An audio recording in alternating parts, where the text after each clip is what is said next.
Hey guys, welcome back to the channel. Today I'm sharing with you some Empire Builder mistakes.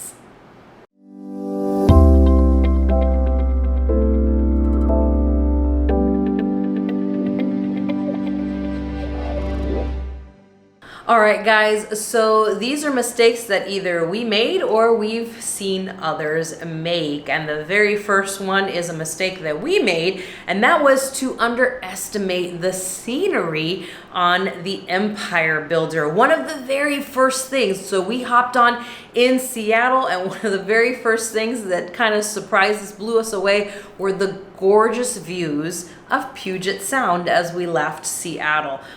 So make sure that you keep that in mind and stay close to your window. We were in a roomette, and we were on the right side of the train, and we were able to see that just as we were taking off. Not to mention that you go by the edge of Glacier National Park as well. You see the Mississippi. There's really just lots of different things that you'll get to see. So don't miss out on those, and don't underestimate that on the Empire Builder, because there are lots of great things to see. Next mistake on the Empire Builder is that it is going to be a little bit cooler than you expect, even on the train. So we were expecting it because it was we left at the end of summer, very early fall. We were expecting it to be pretty moderate, but it was really quite cool, especially on the train at night. So keep that in mind, and pack accordingly, and bring your things accordingly depending on your body temperature and how you take that. The next one is that if you are leaving from Seattle, one of the very best places to stay, if you don't live there, like we got in from the Coast Starlight, and we stayed at the Embassy Suites, which is directly across the street from King Street Station. It literally took us 30 seconds to cross the street and check into our hotel. Saved us money on taxi, and we got breakfast. So everything was ready for us right there at the hotel. So don't miss out on staying at the Seattle Embassy Suites. I actually did a video.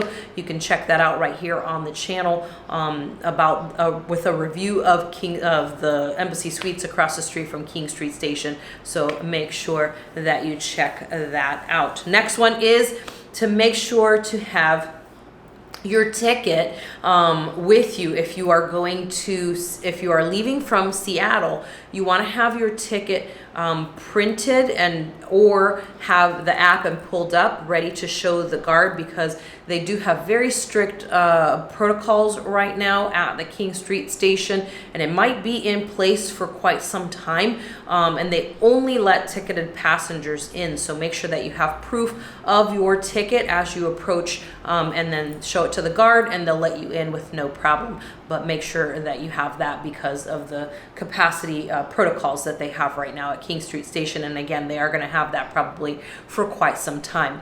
Another tip for King Street Station is that there's no food for sale at the actual station, and there is no first class lounge there either. So if you're in a sleeper car, there's just one big open room where we basically just all hang out. It's a very nice renovated area, but the seats are a little bit uncomfortable and things like that. So there is no Metropolitan Lounge at King Street Station, and there is no food. There is food within walking distance, but you have to leave the station in order to do that. But just know that there's nothing there. But at Chicago, when you get into Chicago, or if you're leaving from Chicago, don't forget to enjoy the Metropolitan Lounge there. It's fantastic. It's 2 floors. It's huge. Plenty of space to spread out there. And there is actually plenty of food and drinks available in the food court upstairs